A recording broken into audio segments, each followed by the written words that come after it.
ಇತ್ತೀಚಿನ ಸಂಚಿಕೆಗಳನ್ನು ಜಾಹೀರಾತಿನ ಕಿರಿಕಿರಿ ಇಲ್ಲದೆ ನೋಡಿ.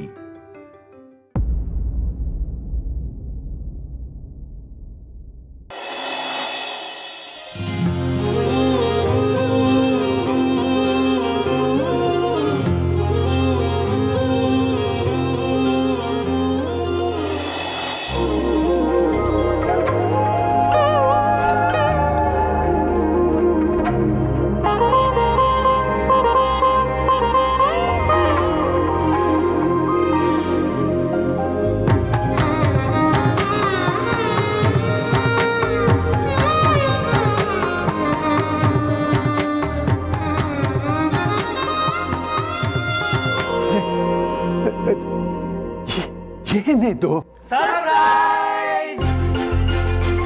ಹುಟ್ಟುಹಬ್ಬದ ಶುಭಾಶಯಗಳು ಮಾವ.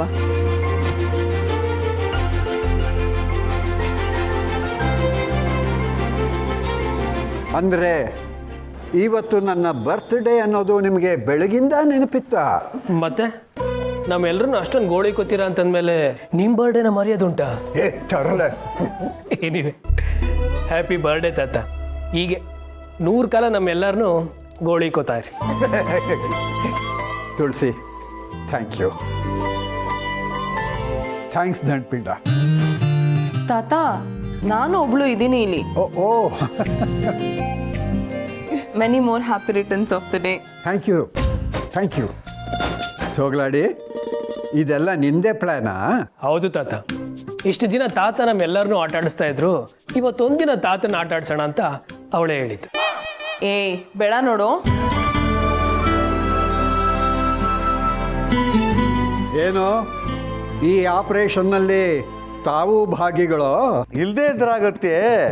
ನಮ್ಮ ದತ್ತಣ್ಣನ ಆಟ ಆಡಿಸೋ ಅವಕಾಶ ಸಿಗೋದೇ ಅಪರೂಪ. ಮಿಸ್ ಮಾಡ್ಕೊಳಕ್ಕಾಗತ್ತಾ? ಅಮ್ಮನೂ ಇದ್ದಿದ್ರೆ ಚೆನ್ನಾಗಿರ್ತಿತ್ತು. ಅವಳಿಗೂ ಬರೋದಕ್ಕೆ ಮನಸ್ಸಿತ್ತಮ್ಮ. ಫೋನ್ ಮಾಡಿ ಕೇಳ್ತಾ ಇದ್ಲು. ಆದ್ರೆ ಏನು ಮಾಡೋಕ್ಕಾಗತ್ತೆ, ಅವ್ರ ಸಂಬರಿಕರ ಮದುವೆ, ಹೋಗ್ಲೇಬೇಕಿತ್ತು, ಹೋದ್ಲು. Dattanna, happy birthday to you. ಓ, thank you Sheshu, thank you so much.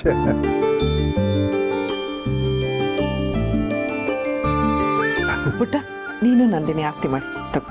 ಅಮ್ಮ, ನೀವೇ ಬನ್ನಿ. ಬೇಡ ಪುಟ್ಟ. ತುಳಸಿ, ಸೋಗ್ಲಾಡಿ ಆವತ್ತೇ ಹೇಳಿದ್ಲಲ್ಲ, ಶ್ರದ್ಧೆ ಮುಖ್ಯ ಅಂತ.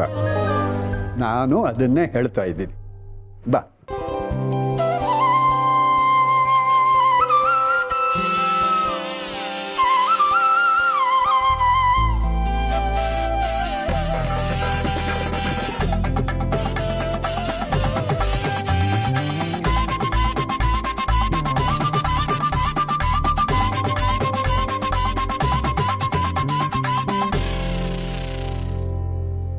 ಮಾವ, ತಗೊಳ್ಳಿ. ಏನಿದೆಲ್ಲ? ಕ್ಷಮಿಸ್ಬಿಡಿ ಮಾವ, ಬೆಳಗಿಂದ ನಿಮಗೆ ಬೇಜಾರು ಮಾಡಿಬಿಟ್ಟೆ. ಈ ಹುಡುಗರೆಲ್ಲ ಇಷ್ಟಪಟ್ಟರು ಅಂತ ನಾನು ಅವ್ರ ಜೊತೆ ಸೇರ್ಕೊಂಡ್ಬಿಟ್ಟೆ. ಇಷ್ಟು ಸರ್ಪ್ರೈಸ್ ಇದೆ ಅಂದಮೇಲೆ ಆ ಬೇಜಾರನ್ನ ಅಡ್ಜಸ್ಟ್ ಮಾಡ್ಕೋತೀನಿ ಬಿಡು. ತಾತ, ಇನ್ನು ತುಂಬಾ ಸರ್ಪ್ರೈಸ್ ಇದೆ. ಏನ್ ಗೊತ್ತಾ?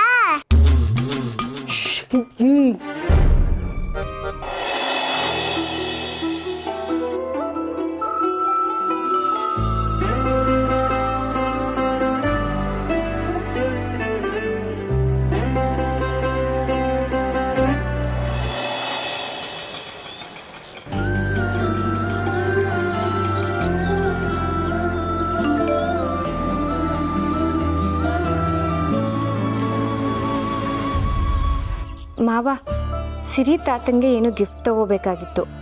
ನಂಗೆ ಹೋಗೋಕ್ಕಾಗಲಿಲ್ಲ. ನನಗೋಸ್ಕರ ಏನಾದರೂ ಗಿಫ್ಟ್ ತಗೊಂಡು ಅವ್ರ ಮನೆಗೆ ಬರ್ತೀರಾ ಪ್ಲೀಸ್? ನೀವು ಅಲ್ಲಿಗೆ ಬಂದೇ ಬರ್ತೀರಾ ಅಂತ ನನಗೆ ಗೊತ್ತು ಮಾವ.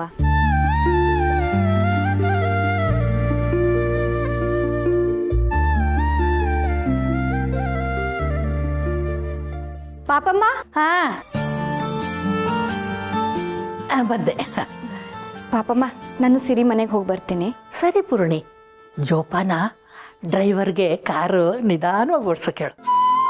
ಆಯಿತು ಪಾಪಮ್ಮ. ಇವರು ಮನೆಗೆ ಬರೋದ್ರೊಳಗಡೆ ನಾನು ಬಂದ್ಬಿಡ್ತೀನಿ.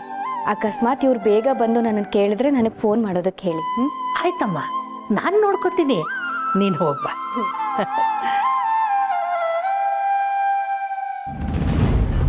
ಇನ್ನು ಲೈಫ್ ಲಾಂಗ್ ಅಳ್ತಾ ಇರ್ತಾಳೆ ಅಂತ ಅಂದ್ಕೊಂಡ್ರೆ ಆಗಲೇ ಬರ್ಡೇ ಪಾರ್ಟಿಗೆ ಹೋಗ್ತಿದ್ರಳಲ್ಲಮ್ಮ. ನೀನು ಮಾಡಿದ ಗಾಯ ಇಷ್ಟು ಬೇಗ ವಾಸಿ ಆದರೂ ನಗ್ತಿದ್ಯಾ? ಒಳಗಡೆ ಗಾಯ ಹಾಗೇ ಇದೆ, ಹೊರಗಡೆಯಿಂದ ಬ್ಯಾಂಡೇಜ್ ಹಾಕ್ಕೊಂಡಿರೋದ್ರಿಂದ ಕಾಣಿಸ್ತಿಲ್ಲ ಅಷ್ಟೆ. ಆದರೆ ಈ ಗಾಯ ವಾಸಿ ಆಗೋದಕ್ಕೆ ನಾನು ಮಾತ್ರ ಯಾವತ್ತೂ ಬಿಡಲ್ಲ. ಎಲ್ಲದಕ್ಕೂ ಮೈಂಡ್ ಸೆಟ್ಟು ಶೇಷು. ನಾವು ಚಿಕ್ಕವರು ಅಂದ್ಕೊಂಡ್ರೆ ಚಿಕ್ಕವರೇನೆ. ಸೋಗಲಾಡಿ. ಏ ದಂಡ್ಪಿಂಡ, ಇವತ್ತು ನೀವಿವೆಲ್ಲ ಏನು ಕುಡಿಬೇಡಿ ಅಂತೆಲ್ಲ ರಿಸ್ಟ್ರಿಕ್ಟ್ ಮಾಡೋ ಹಾಗೇ ಇಲ್ಲ.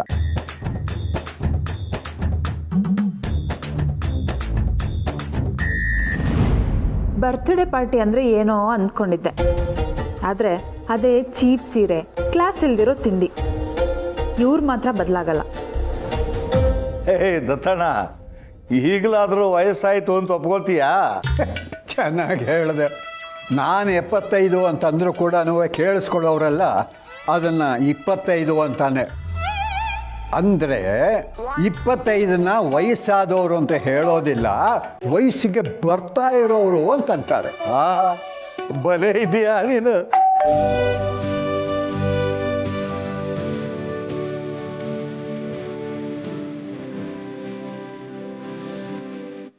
ಓ ಬೀಗರು ಬನ್ನಿ ಬನ್ನಿ ಬನ್ನಿ. Happy wedding anniversary.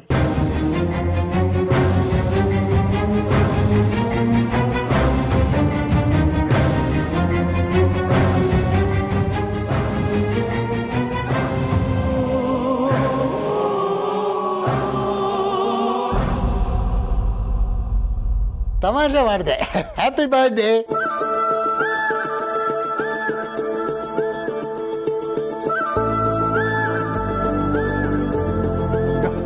Thank you very much ಬೇಗ್ರೆ.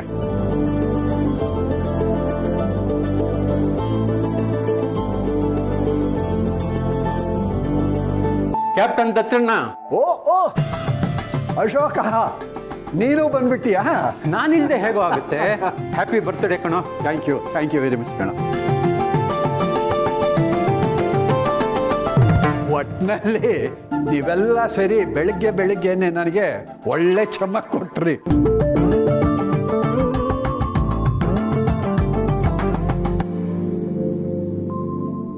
ಪುಟ್ಟ, ತಾತ ಇಷ್ಟು ಖುಷಿಯಾಗಿರೋದು ನೋಡೋದಕ್ಕೆ ಎಷ್ಟು ಖುಷಿ ಆಗ್ತಾ ಇದೆ ಗೊತ್ತಾ? ಇದಕ್ಕೆಲ್ಲ ನೀನೇ ಕಾರಣ. ಥ್ಯಾಂಕ್ ಯು ಪುಟ್ಟ. ಅಮ್ಮ, ಫ್ರೆಂಡ್ಸು ಫ್ಯಾಮಿಲಿ ಮಧ್ಯೆ ನೋ ಸಾರಿ ನೋ ಥ್ಯಾಂಕ್ಸ್.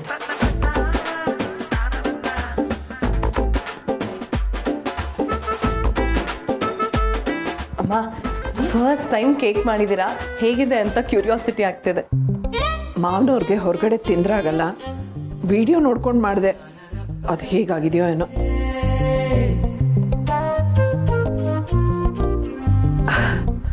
ಬೆಂದಿದೆ. ಹದ ಕರೆಕ್ಟಾಗಿರುತ್ತೆ ಬಿಡಿ. ಅಯ್ಯೋ, ಕೇಕ್ ಮನೆಯಲ್ಲೇ ಮಾಡಿದ್ರಾ? ಏನೇ ಹೇಳಿ ತುಳಸಿಯವರೇ, ಡೆಕೋರೇಷನ್ನೇ ಇಲ್ದಿರೋ ಕೇಕೇ ಅಲ್ಲ. ಒಂದಿನಾದ್ರೂ ಆಚೆಯಿಂದ ತರಿಸ್ಬಾರ್ದಾ?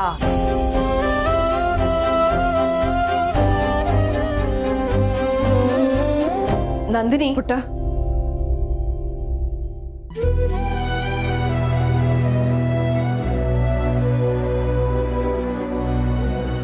ಅಶೋಕ, ನಿಜಾಲು ನೀವು ಬಂದಿದ್ದು ತುಂಬ ಸಂತೋಷ ಆಯಿತು ಕಣ.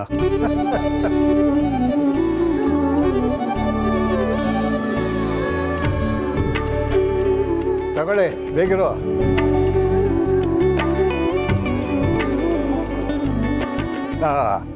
ತುಳಸಿ, ಅವನು ಅಶೋಕ ಅಂತ ನಮ್ಮ ಲಾಫಿಂಗ್ ಕ್ಲಬ್ಬು ಇತ್ತೀಚೆಗೆ ಸೇರ್ಕೊಂಡಿದ್ದಾನೆ. ನನ್ನ ಚಡ್ಡಿ ದೋಸ್ತು. ಹೈಸ್ಕೂಲು ಕಾಲೇಜಲ್ಲಿ ನನ್ನ ಕ್ರೈಮಲ್ಲಿ ಇವನು ನನ್ನ ಪಾರ್ಟ್ನರು. ನೋಡಯ್ಯ ಅಶೋಕ, ಇವಳು ನನ್ನ ಸೊಸೆ ತುಳಸಿ. ನಮಸ್ಕಾರ. ತುಳಸಿ ನನಗೆ ಗೊತ್ತಿಲ್ವಾ? ನಿನಗೆ ಹೇಗೆ ಗೊತ್ತು? ತಾತ, ಇವತ್ತು ಅವ್ರನ್ನ ಇಲ್ಲಿಗೆ ಕರೆಸಿದ್ದೆ ಅಮ್ಮ. ನೀವು ಯಾವಾಗಲೂ ಅಶೋಕ್ ಅಂಕಲ್ ಬಗ್ಗೆ ಹೇಳ್ತಿದ್ರಲ್ಲ, ಅಮ್ಮ ಶೇಷು ಅಂಕಲಿಗೆ ಹೇಳಿ ಅವ್ರನ್ನ ಕರೆಸಿದ್ದಾರೆ.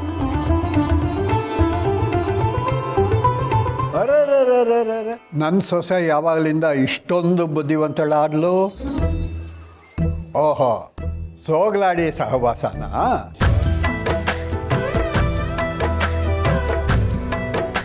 ದತ್ತ, ನೀನೇನೇ ಹೇಳು, ಇಂಥ ಕುಟುಂಬ ಸಿಕ್ಕೋಕ್ಕೆ ನೀನು ಪುಣ್ಯ ಮಾಡಿದ್ದೆ. ಈ ಕಾಲದಲ್ಲಿ ಇಷ್ಟು ವಯಸ್ಸಾದ್ಮೇಲೂ ಯಾರಾದರೂ ಬರ್ತ್ಡೇ ಮಾಡ್ತಾರಾ? ನೋಡು, ಇವರು ಇದನ್ನ ನೆನ್ಪಿಟ್ಕೊಂಡಿರೋದು ಅಷ್ಟೇ ಅಲ್ಲ, ಇಷ್ಟೆಲ್ಲ ಅರೇಂಜ್ಮೆಂಟ್ಸ್ ಕೂಡ ಮಾಡಿದ್ದಾರೆ. ಇದಕ್ಕೆ ಕಾರಣ ಏನು ಗೊತ್ತಾ? ಅವರು ನಿನ್ನಲ್ಲಿಟ್ಟಿರೋ ಗೌರವ, ಪ್ರೀತಿ.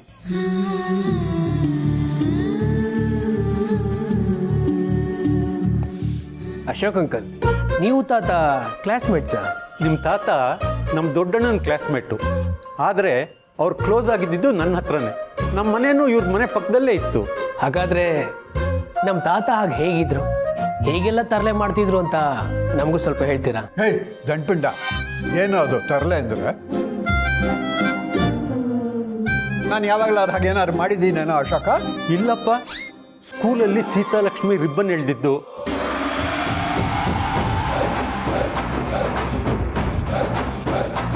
ಹೈಸ್ಕೂಲಲ್ಲಿ ಹೆಡ್ ಮಾಸ್ಟರ್ ಸೈಕಲ್ ಪಂಕ್ಚರ್ ಮಾಡಿದ್ದು, ಕಾಲೇಜ್ನಲ್ಲಿ ರೀಟಾನ ಕದ್ದು ಕದ್ದು ನೋಡ್ತಿದ್ದು, ಇದು ಯಾವುದನ್ನು ನಾನು ಹೇಳಲ್ಲ ಬಿಡಪ್ಪ.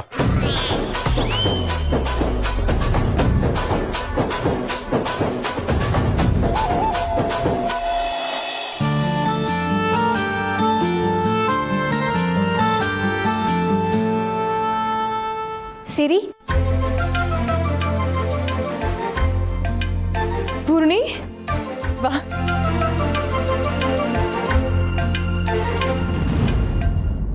ತಾತ, ನನ್ನ ಫ್ರೆಂಡ್ ಪೂರ್ಣಿ ಅಂತ ನಿಮ್ಮ ಜೊತೆ ಒಂದ್ಸರಿ ಫೋನಲ್ಲಿ ಮಾತಾಡಿದ್ಲಲ್ಲ? ಓ ಓ, ಗೊತ್ತಾಯ್ತು ಗೊತ್ತಾಯ್ತು ಗೊತ್ತಾಯ್ತು.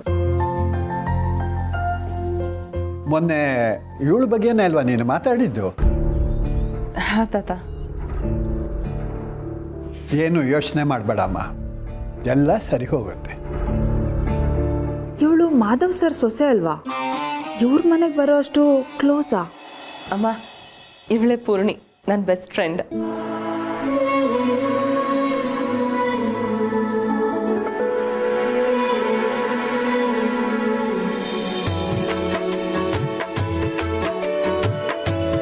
ಸರಿ, ನೀವು ಯಾವ ಕೆಲಸದ ಮೇಲೆ ಬಂದಿದ್ರೋ ಏನೋ, ನೀವು ಹೊರಡಿ, ಪರವಾಗಿಲ್ಲ. ನಿನ್ನ ಹೆಸರು? ಪೂರ್ಣಿ, ಪೂರ್ಣಿಮಾ ಅಂತ, ಎಲ್ಲರೂ ಪೂರ್ಣಿ ಅಂತಾರೆ.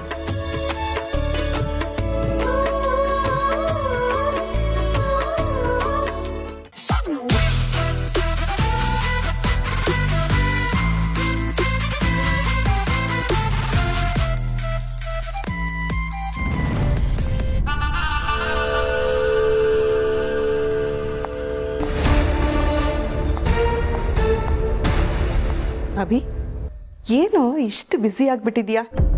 ನಿನ್ನೆಯಿಂದ ನಿನ್ನ ಹತ್ರ ಮಾತಾಡಬೇಕು ಅಂದರೆ ನೀ ನೋಡಿದ್ರೆ ಕೈಗೆ ಸಿಗ್ತಿಲ್ಲ. ಹೇಳಿ ಚಿಕ್ಕಮ್ಮ. ಯಾಕೋ ಈ ನಡುವೆ ಟೆನ್ಷನಲ್ಲಿರ್ತೀಯ? ಆಫೀಸಲ್ಲಿ ಏನಾದರೂ ಸಮಸ್ಯೆನಾ ಅಥವಾ? ಸಮಸ್ಯೆ ಅಂತೆಲ್ಲ ಏನೂ ಇಲ್ಲ ಚಿಕ್ಕಮ್ಮ, ಆಫೀಸ್ ಕೆಲಸ ಅಂದಮೇಲೆ ಇದ್ದೇ ಇರುತ್ತಲ್ವ ಟೆನ್ಷನ್ನು. ಅಭಿ, ಬೇರೆ ಯಾರ ಹತ್ರ ಆದರೂ ಹೇಳಿದರೆ ನಂಬೋದೇನೋ, ಆದರೆ ನಾನು ನನ್ನ ಕೈಯಾರೆ ಆಡಿಸಿ ಬೆಳೆಸಿದ ಹುಡುಗ ನೀನು. ನನ್ನ ಹತ್ರ ಸುಳ್ಳು ಹೇಳಿದರೆ ಗೊತ್ತಾಗಲ್ವಾ ಹೇಳು? ನಿನ್ನೆ ಡೈನಿಂಗ್ ಟೇಬಲಲ್ಲೂ ಹಾಗೆ ಮಾಡಿದೆ. ಯಾವುದೋ ಫೋನ್ ಬಂತು, ಗಾಬರಿ ಆದೆ. ಆಮೇಲೆ ಅವಸರದಲ್ಲಿ ಹೊರಟೋದೆ. ನೀನೇನೋ ಮುಚ್ಚಿಡ್ತಿದ್ಯಾ ಅನ್ನಿಸ್ತಿದೆ. ಹಾಗೇನಿಲ್ಲ ಚಿಕ್ಕಮ್ಮ, ಅದು ಆಫೀಸ್. ನಿಂತ್ಕೊಳ್ಳಿ.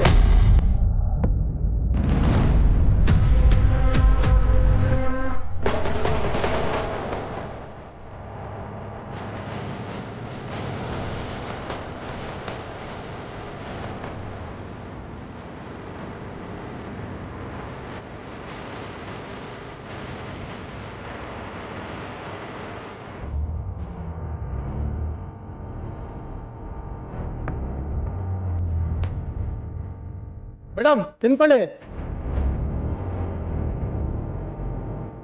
ಮೇಡಮ್ ಮೇಡಮ್ ಮೇಡಮ್ ಮೇಡಮ್ ಯಾರು ಅಂತ ಗೊತ್ತಿಲ್ಲ, ಎಷ್ಟು ಕೇಳಿರೋ ಮನೆ ಒಳಗಡೆ ನುಗ್ತಾ ಇದ್ದಾರೆ. ಸರಿ, ನೀನು ಹೋಗು.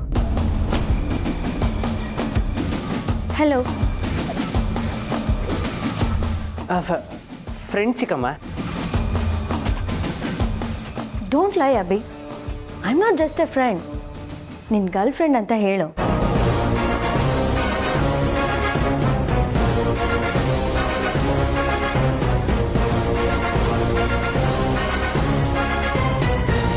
ಅಮ್ಮ ನೀವು ಇಷ್ಟು ದಿನ ಸಿರಿ ಪೂರ್ಣಿ ಅಂತ ಇದ್ರೆ ನಿಂತರ ಮುಖನೇ ಕಣ್ಮುಂದೆ ಬರೋದು, ಆದ್ರೆ ನೀನು ಅಂತ ಗೊತ್ತಿರ್ಲಿಲ್ಲ. ಹೇಗಿದೆಯಮ್ಮ? ಅರೆ ನಿಮ್ಮಿಬ್ರಿಗೂ ಮೊದಲೇ ಪರಿಚಯನಾ? ಹೌದು ಸಿರಿ, ನಾನು ಒಂದ್ಸರಿ ಚೆಕಪ್ಗೆ ಅಂತ ಹಾಸ್ಪಿಟಲ್ಗೆ ಹೋಗಿದ್ದೆ. ಆಗ ಇವರು ನನಗೆ ಹೆಲ್ಪ್ ಮಾಡಿದ್ರು. ಆದರೆ ಇವರೇ ನಿನ್ನ ಅತ್ತೆ ಅಂತ ನಿಜವಾಗ್ಲೂ ಗೊತ್ತಿರಲಿಲ್ಲ. ಹೌದಾ? ಸೂಪರ್. ಒಂದು ನಿಮಿಷ ಎಲ್ಲರೂ ಕೇಳಿಸ್ಕೊಳ್ಳಿ. ಯಾರ್ಯಾರು ಬರಬೇಕಿತ್ತು ಎಲ್ಲ ಬಂದಿದ್ದಾರೆ. ಇನ್ನೇನು ಸೆಲೆಬ್ರೇಷನ್ ಸ್ಟಾರ್ಟ್ ಆಗುತ್ತೆ. ಆದರೆ ಅದಕ್ಕಿಂತ ಮುಂಚೆ ಯಾರಾದರೂ ನಮ್ಮ ತಾತನ ಬಗ್ಗೆ ಒಂದು 4 ಮಾತಾಡಬೇಕು.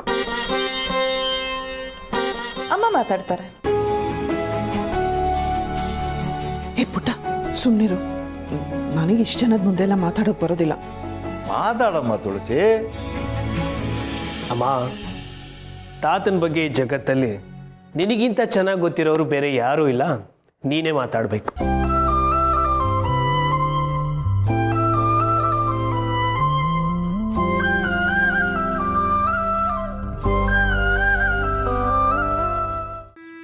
ಇದಕ್ಕಿದ್ದಾಗೆ ಇಷ್ಟು ಜನದ ಮುಂದೆ ಮಾತಾಡು ಅಂದರೆ ನಮ್ಗೆ ಏನು ಮಾತಾಡಬೇಕು ಗೊತ್ತೇ ಆಗ್ತಾ ಇಲ್ಲ. ಅದರಲ್ಲೂ ಮಾವನವ್ರ ಬಗ್ಗೆ ಮಾತಾಡಬೇಕು ಅಂದರೆ ಮಾತಾಡೋ ಪ್ರತಿ ಶಬ್ದಕ್ಕೂ ತೂಕ ಇರಬೇಕು. ಅಂಥ ವ್ಯಕ್ತಿತ್ವ ಅವ್ರದ್ದು.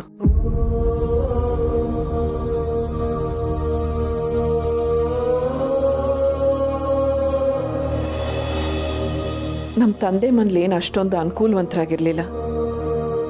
ನಾನು ನೋಡಕ್ಕೆ ಬರೋ ಗಂಡುಗಳೆಲ್ಲ ಏನೇನೋ ಡಿಮ್ಯಾಂಡ್ಗಳು ಮಾಡೋರು. ಅಷ್ಟೇ ಅಲ್ಲ, ಅಡುಗೆ ಮಾಡು, ಸೂಜಿ ದಾರ ಪೋಣಿಸು, ಅದ್ರ ಜೊತೆಗೆ ಇನ್ನು ಏನೇನೋ ಪರೀಕ್ಷೆಗಳು.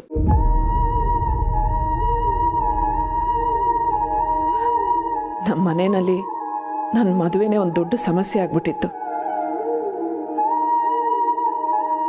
ಇಂಥ ಪರಿಸ್ಥಿತಿಲಿ ಒಂದಿನ ಮಾವ ಅವ್ರ ಮಗನ ಜೊತೆ ನಮ್ಮ ಮನೆಗೆ ಬಂದರು. ಹೆಣ್ಣು ನೋಡೋಕೆ ಮೊದಲನೇ ಸಲ ಬಂದಿದ್ದೀವಿ, ಒಂದು ದೇವ್ರ ನಾಮ ಹಾಡು ಅಂತ ಕೇಳೋದು ಬಿಟ್ರೆ ಮಾವ ಬೇರೆ ಏನೂ ಕೇಳಲಿಲ್ಲ.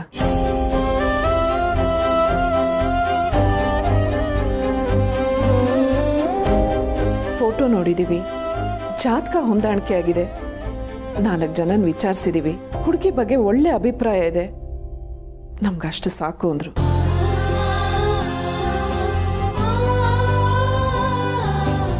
ಅರ್ಥವಿಲ್ದಿರೋ ಏನೇನೋ ಪರೀಕ್ಷೆ ಮಾಡೋದಕ್ಕೆ ಅವಳನ್ನ ಬೊಂಬೆ ಅನ್ಕೊಂಡಿಲ್ಲ ನಾವು, ಮನೆ ಬೆಳಗೋ ಹೆಣ್ಣು ಅವಳು ಅಂದ್ರು.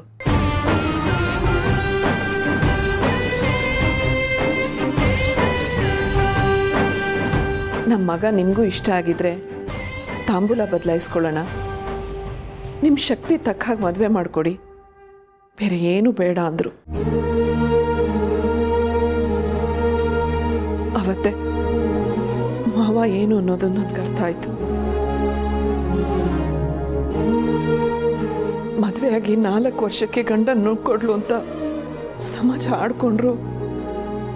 ಇನ್ಮೇಲೆ ನೀನು ನನ್ನ ಮಗಳು ಅಂತ ನನ್ನ ಮಕ್ಕಳ ಜವಾಬ್ದಾರಿನ ಹೊತ್ಕೊಂಡ್ರು.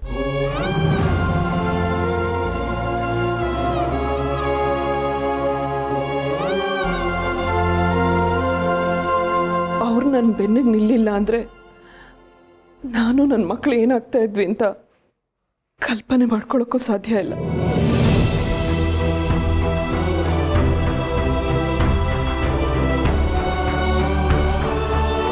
ನಿಜ ಹೇಳಬೇಕು ಅಂದರೆ ನಾನು ಅವ್ರನ್ನ ಮಾವ ಅಂತ ಕರಿತೀನಿ ಅಷ್ಟೆ. ಆದರೆ ನನ್ನ ಮನಸ್ಸಿನಲ್ಲಿ ಅವ್ರಿಗಿರೋ ಸ್ಥಾನ ಅಪ್ಪನಿಗಿಂತ ದೊಡ್ಡದು.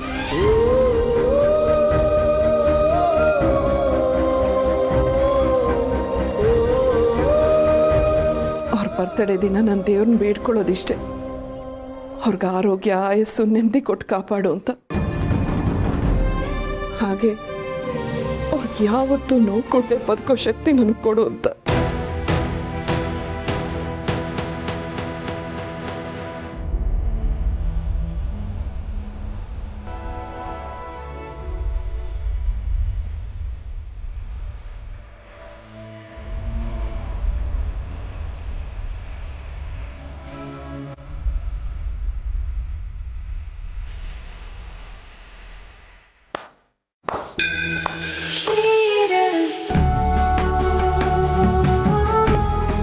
शुभ